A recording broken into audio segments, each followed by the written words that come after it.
வணக்கம். இது டெல்லி கார்ஸ் கோயம்புத்தூர். நான் உங்கள் ரஞ்சித். இப்போ நம்ம இந்த வீடியோவில் பார்த்துருக்குற வண்டி பார்த்தீங்கன்னா டொயோட்டா இனோவா கிறிஸ்தாங்க ஜி ஆட்டோமேட்டிக் வேரியண்ட்டுங்க 2021 ஃபேஸ் லிஃப்ட் மாடலுங்க. இது ஒரு சிங்கிள் ஓனர் கண்டிஷனில் இருக்குது. 40,000 கிலோமீட்டர் தான் ட்ரிவனே இருக்குங்க. வித் ப்ராப்பர் கம்பெனி சர்வீஸ் ரெக்கார்டோட. இன்சூரன்ஸ் வந்து ஜஸ்ட் 20 days பிஃபோர் தான் எக்ஸ்பயர் இருக்குது.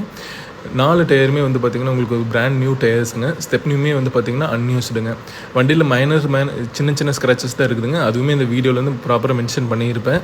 மற்றபடி வந்து பார்த்திங்கன்னா வண்டியில் எந்த விதமான ஆக்சிடென்டல் ஹிஸ்ட்ரியோ எதுவுமே இல்லை. No glass replacement. வண்டி வந்து அப்படியே பக்கா ஒரிஜினல் கண்டிஷனில் இருக்குதுங்க. இந்த வண்டி வேணுங்கிற நினைக்கிறவங்க வந்து கீழே இருக்கிற நம்பர் கால் பண்ணி சொல்லுங்கள். நம்ம பார்த்து நல்ல இதில் முடிச்சு கொடுத்துடலாம். இந்த வண்டிக்கு நம்ம கோட் பண்ணுற ப்ரைஸ் வந்து பார்த்திங்கன்னா 16,80,000 வித் என்ஓசிங்க. இது போக வந்து உங்களுக்கு ஏதாவது கார் விருப்பம் இருக்குது, எனக்கு இந்த வண்டி வேணும், எனக்கு இந்த மாதிரி நீங்கள் பார்த்து கொடுங்க அப்படின்னா அதுவுமே நம்ம பார்த்து பண்ணி கொடுத்துட்டுருக்குறோங்க. நீங்கள் உங்களோட குவரிஸ் எல்லாமே எங்களுக்கு ஃபோன் பண்ணி சொன்னீங்கன்னா உங்களுக்கு நாங்கள் அந்த மாடலுக்கு உண்டான பெஸ்ட் ப்ரைஸ் என்னமோ அதை நாங்கள் உங்களுக்கு பார்த்து எடுத்து தரோங்க. நாங்களே இன்ஸ்பெக்ஷன் பண்ணி என்ஓசி எடுத்து எல்லாமே உங்களுக்கு நாங்கள் டிரான்ஸ்போர்ட் பண்ணி தருவோங்க.